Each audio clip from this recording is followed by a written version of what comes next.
pemirsa, persoalan kriminalitas di Kabupaten Berau cukup tinggi.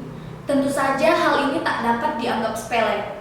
Hal itu dibuktikan dari lebihnya kapasitas tahanan yang ada di rutan kelas 2B Tanjung Redep. Namun, dari sisi lain justru malah keterbatasan fasilitas rutan juga menjadi persoalan tersendiri. Memang sudah selayaknya sesuai dengan perjalanan waktu bahwa fasilitas dan ruangan yang ada di rutan kelas 2B Tanjung Redep harus ditingkatkan, baik dalam jumlah ruangan maupun luas area rutan itu sendiri. Seperti kita ketahui, pikiran relokasi rutan sudah pernah menjadi wacana di pemerintahan Kabupaten Berau. Mungkin dari segi pendanaan yang belum memungkinkan itu bisa direalisasikan. Kita berharap fasilitas rutan kelas 2B Tanjung Redep ini dapat ditingkatkan ataupun direlokasi ke tempat yang lebih luas dan nyaman dan memadai. Untuk lebih lanjut, rekan kami Natasha telah berada di lokasi. Silakan Natasha. Baik Dini, ya pemirsa, saat ini saya sudah berada di depan rutan kelas 2B Tanjung Redep untuk mengetahui bagaimana keadaan rutan kelas 2B Tanjung Redep ini. Untuk itu, mari ikuti saya.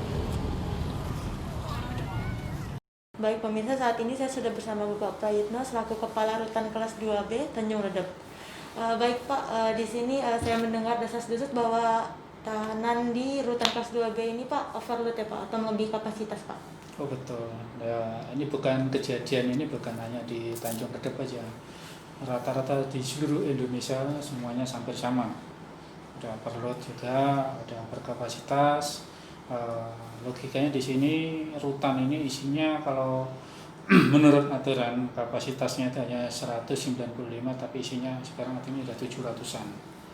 Jadi hampir 300% lebih ya, iya, isinya itu. Nah, dengan kejadian over capacity ini jelas pasti adalah dampak terhadap pelaksanaan kegiatan. Di sini ada contohnya kamar mandi 1 digunakan orang banyak, kan itu. Itu suatu permasalahan. Ya, ke depan kami sudah berapa kali mengajukan untuk penambahan peningkatan gedung, ada gitu. Relokasi untuk ke wilayah lain yang lebih luas lagi sudah kita lakukan, tapi untuk realisasinya kan belum ada saat ini. Gitu. Lalu Pak, untuk tahanannya yang berada di sini Pak, itu memang mayoritas warga memang Berau asli atau dari luar juga ada masuk Pak? Mayoritas di sini. Mayoritas memang ada yang dari luar, contohnya yang dari Sulawesi atau mungkin dari Bulungan. Tapi mereka bekerja sini, punya rumah di sini, tapi KTP-nya rata-rata masih warga dari Sulawesi kan itu. Tapi dia posisi punya rumah di sini, istrinya ada di sini ada. Lalu Pak, untuk tahanan yang overload sendiri kan otomatis mereka membutuhkan makan. Nah, kalau mereka makannya yang kita tahu batasnya kita kelebihan berapa persen dari yang memang kapasitas sesungguhnya. Lalu untuk asupan makanan mereka itu dananya dari mana ya Pak? Kalau Bambang kita ada PBN. Kalau itu tidak ada permasalahan, sudah ada ukuran dari pemerintah, itu tidak ada permasalahan. Kalau kita jumlahnya berapapun juga itu pemerintah masih bertanggung jawab. Itu tidak ada kendala kalau itu.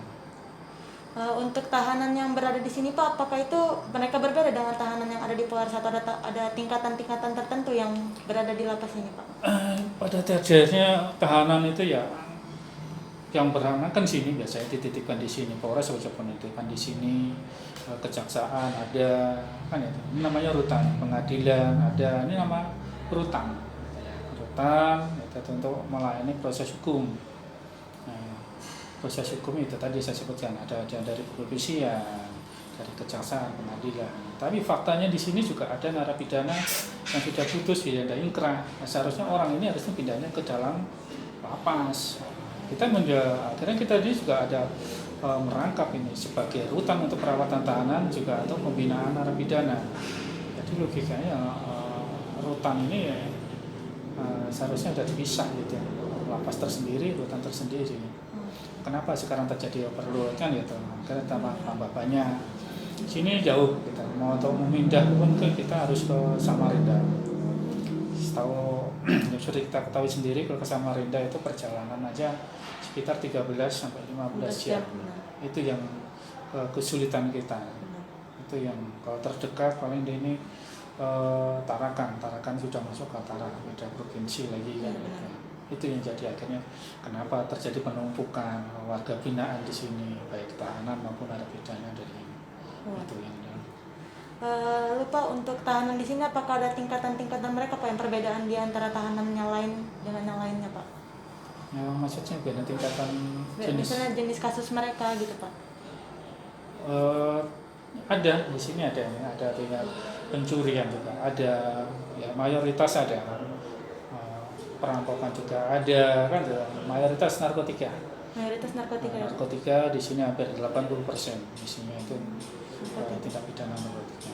Oh baik Pak, sekian wawancara dari saya Pak. Oh, terima kasih sama-sama.